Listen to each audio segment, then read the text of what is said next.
Hey YouTube, this is Scarecrow Kaiser. What's up?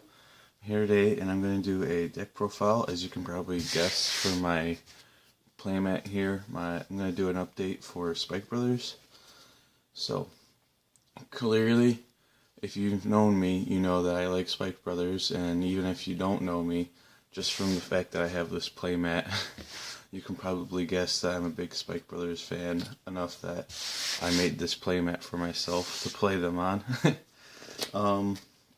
Yeah, this is going to be a Breakride Bloody Ogre deck profile. So I've used this deck in a couple tournaments now, and I'm now like set into. I think I've gone like 7-1 with the deck now.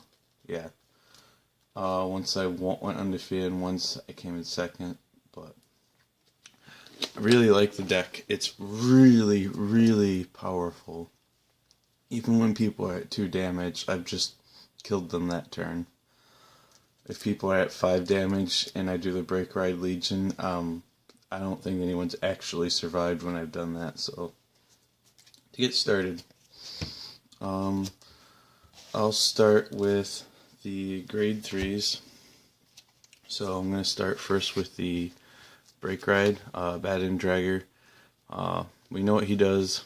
He makes everyone beefy. Like really beefy. And then I'm running for Bloody Ogre. This guy is really cool. I like him a lot. He's much, much, much, much better than the other Spike Brother Legion.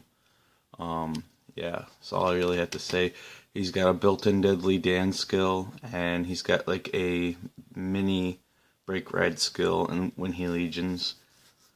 Teaming him up with the Legion is just beefy as heck. Everything gets plus 15.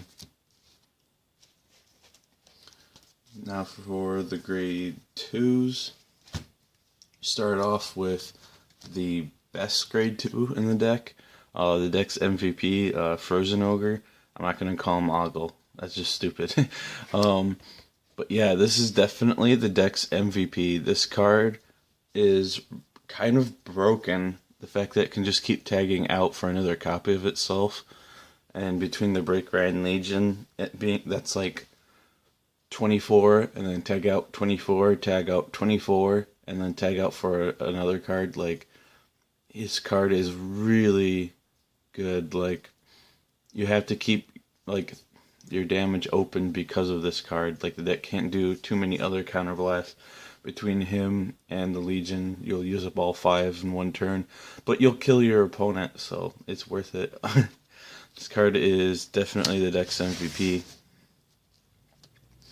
And then the next best grade 2 for the deck, Silver Blaze. He's like Bracky, but if you're in Legion, he's on steroids Bracky. If you're in Legion, he's a 10. So like unboosted, if you did the Breakride in the Legion and use this card's skill itself, this card's a 34. That's pretty ridiculous for a grade 2 unboosted to be hitting you for a 34. Put a 7k boost behind him, he's now a 41. So if you're attacking an 11 for 41, they'll have to guard for like 35 for a minimum just to block it. And then doing 2 Jumbo the Stun Gun.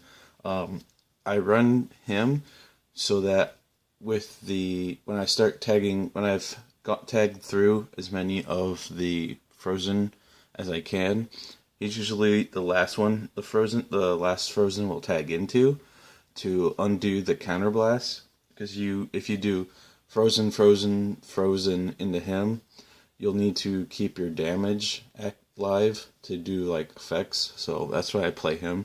But I only run 2 because he's just an 8k, and usually 2 is just good enough because you're only going to use him the one time during the match usually. So, and then my last grade 2 is 1 High Speed Bracky, because he's a 9 and he's still got a pretty good effect. I just didn't want to run 3 stun guns, so. Then for grade 1 lineup, obviously we have 4 perfect guards. Quintet walls don't work well in here because they have a counterblast. That, and they'll end up like taking things out of the deck that you want in there, like your frozen ogres.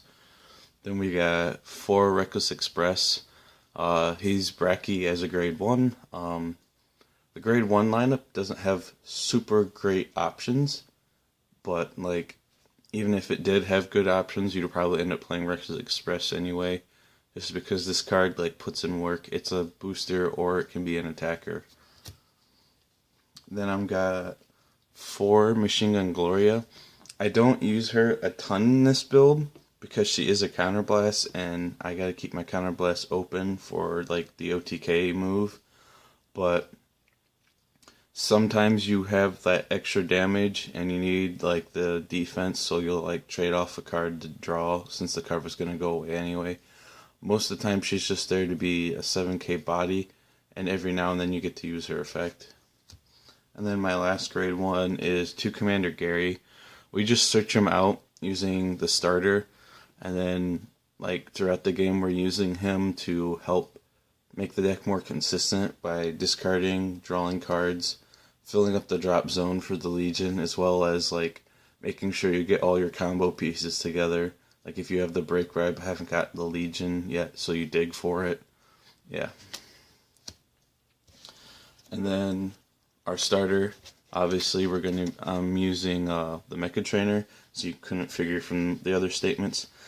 I don't know why you wouldn't want to play Mecha Trainer. I know there's other options, and some people like to avoid the counterblast by playing like the new one, the Legion starter, but I just wouldn't. That seems unnecessary. The deck has enough power already that you don't need the grade 1, the starter. And this guy just gets you. This guy is Conroe. Conroe's banned. Mecha Trainer isn't. Like, I don't know why you would argue with that logic. And you can always, like, if you heal, you make up for that counterblast. That's the only problem you can argue with him, is his counterblast. So you can heal and make up for it, or getting into the triggers, running 7 crit, or you can use this guy to unflip your damage, which actually ends up being very useful. So, and yeah, I'm running 7 crit, followed by 5 draws, and then obviously the 4 heals. I'm doing a 5-to-7 ratio on my draws and crits because obviously I don't think any deck should ever play like less than 7 crits. You need that kind of offense and that threat, as well as the shield power.